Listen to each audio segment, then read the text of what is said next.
Hi everybody, and welcome again to Inga the Winger's Odyssey Corner, and I'm absolutely delighted that you can tune in and catch up with what's been happening with my week this week.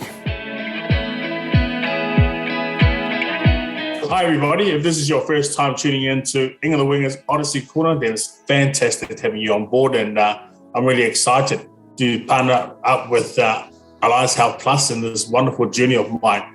And Odyssey, what does it stand for? ODICE, Obesity, Diabetes Intervention Champion Evangelist. And that's who I am. Odyssey is about my journey and my experiences about being unhealthy. And the reality is I got to a bad stage and I was obese. I got confirmed diabetes. And, it wasn't a pleasant experience at all. And I'm sure if you're watching this and you've experienced the same thing I'm going through, then you can relate to what I'm going through. So sharing today is about my journey as someone currently living with sleep apnea and how I discovered it, and it wasn't a pleasant experience, I can tell you that, because I fell asleep here, there, and everywhere. Joining on this discussion is on my podcast is Dr. Lutui, and she's an expert in being able to come out and share some of the reasons why we have sleep apnea.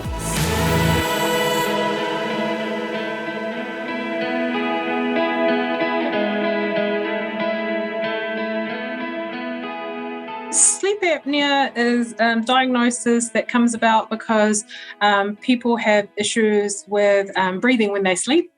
It basically is your muscles in your neck and your throat, when we go to sleep, they're all nice and relaxed and go floppy. With people who are diagnosed with sleep apnea, it will often close off their airways. And so people often say that, their partners might say that they're breathing really noisily or snoring really loud, or they stop breathing when they sleep. Some typical symptoms that they may complain of is being tired all the time or falling asleep in places they shouldn't be falling asleep. I flew to Fiji with my wife because I was a guest speaker at an event. But on our way back to Auckland, my wife we were both sitting at the back of the airplane, and my wife turned around and says, "Please, could you promise me when you get back home you're going to see the doctor?" And I said, "Well, what do you mean?" I said, the way you are, I don't think you're going to make Christmas. And this is in September. A week later, I went to see the doctor, and the doctor referred me to the Auckland Sleep Clinic, in which I went to. And it was from there I realised just how bad my situation was, because I was sleeping everywhere. I was dozing off, even driving my kids to school. At the traffic lights, my kids would wake me up. Dad, the lights are on. And so it was there that they diagnosed that I had what they call severe sleep apnea, which was different to sleep apnea. Severe sleep apnea is when it's actually affecting your daily interactions, to be honest. Like, we shouldn't be falling asleep while we're driving. That's kind of dangerous for you, the patient, but also for others on the road. It also probably means that when they do the sleep studies, they can actually see that most of the time you're not getting a lot of oxygen to your brain while you're actually asleep, because the recordings are showing that you're not getting enough oxygen into you. And that has consequences. So if you're not getting enough oxygen, if you think about me and you, if we don't get enough oxygen, we find it hard to breathe, and everything in our body sort of starts to shut down and not working quite as well. So it has a backflow effect because you're not getting enough oxygen. Most commonly, we talk about, strain on the heart. If you've got sleep apnea, because your heart, your lungs, your kidneys, everything are all connected together. And so if you're not getting enough oxygen, you're putting more strain on your heart, then possibly also more strain on other organs that are functioning in your body as well. They've recorded my night that I was slept over, so they could record my movements and that. And I had the worst record on history for severe sleep apnea. Then they referred me to the Auckland hospital to do more testing on oxygen within my body. And again, that really exposed how badly my sleep apnea was. And the doctors came out and said, look, this is the reason why you got severe sleep apnea, because you got only 0.4% oxygen in your body. That's all you're operating on. And I remember saying to the doctor, so what does that mean? And he turned around kindly and said, well, you heard the saying, dead man walking. I said, yeah. He goes, exactly. That's what you are, Inga. You're a dead man walking. You got very little oxygen in your body, and you could pretty much drop dead. You can have a stroke, which I already had, a stroke a few years before that. So I went to get my first sleep apnea machine in Auckland Hospital, Green Lane, sorry. And I was blown away with how many of our 700 people were in that condition. There are some people who be normal weight who can actually also get sleep apnea, and that's usually to do with the size of their jaw or their mouth. Something that, again, as I said, sleep apnea is because of the floppy airways, or not getting enough air through your airways when you're asleep and relaxed. So there can be anatomical reasons. So it's not particularly because of your race. It's probably more set to do with your anatomy and in your body and how it sits, rather than actually because you're Pacific or Māori, you have it. It's just that we know that a lot of Pacific Māori do have actually a lot more lean muscle around their neck and stuff, so that makes them more risk factor, but it's not mean that every Māori Pacific are going to get sleep apnea. But if you're obese and overweight, no matter which race that you belong to, that increases your risk of getting sleep apnea.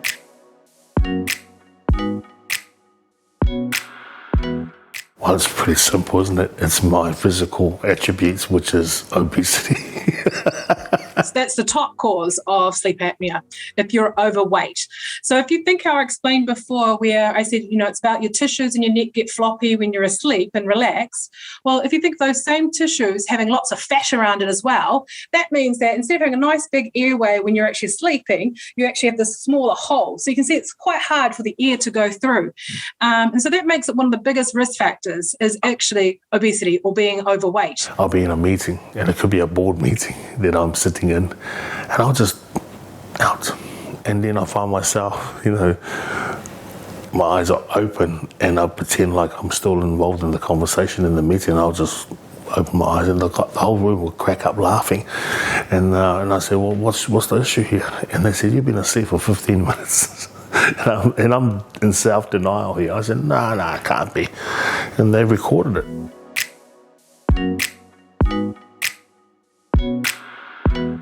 The doctor simply said, Inga, if you can make losing weight a priority, that's just going to decrease so much tension on all your internal organs from keeping you alive.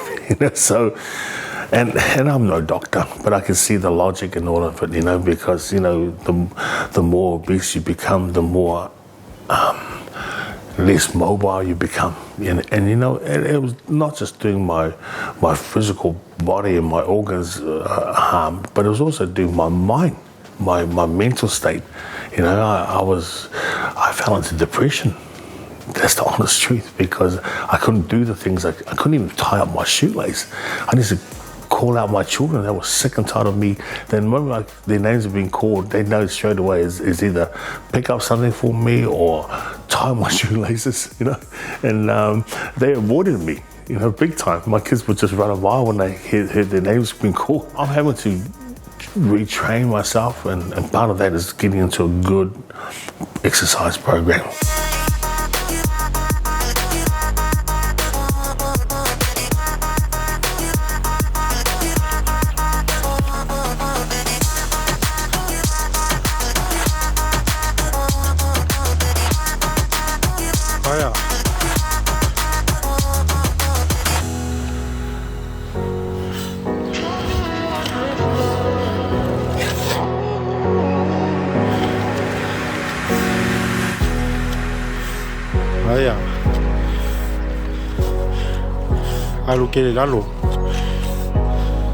Good morning, our Odyssey people. Welcome tuning in to our Odyssey, Inga the Winger's Odyssey Corner. We're just here at Tirirangi Golf Course, going for some nice stride outs, walk, jog. That's what it takes. I don't like it, but to be honest, no one likes training all the time. There are some guys that are just fitness junkies, but for me, it's painful. Certainly when you're so overweight, like when I started, I just didn't want to train. I didn't want to get out of bed. I struggled, you know. I suppose I struggled the motivation to get up and do something about it, you know, because I was in such a bad mental state anyway, you know, so that physically I knew that it's going to take a hard, long road back to recovery. But thankfully, and you know, this is where my family and my friends and even my specialists, the doctors, they said just focus on one day at a time. Good morning, Odyssey family. I'm here. Just decided to change my routine. I'm on my bike. I come all the way from West Auckland over there, all the way into town. And it's beautiful sunset. Oh, sorry, sunrise. But varying my training, loving life, and just one day at a time. That's all we've got, guys. Just one day at a time. So, you know, stay motivated, stay healthy, eat less, move more.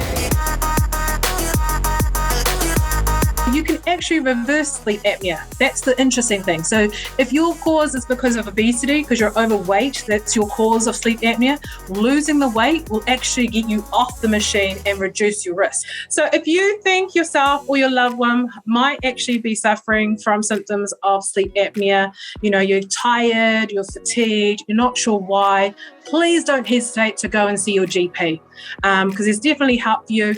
We don't want you to be suffering unnecessarily when there is treatment out there for you. A huge thank you to all our contributors for our episode today, especially Dr. Lutui. Thank you for coming on behalf of Alliance Health Plus and giving us your expertise and your insights to sleep apnea. Also, a huge thank you to my dearest friend, legendary Vaenga, for coming and encouraging me on the fairway. So that's it from me, from Inga the Winger's Odyssey Corner.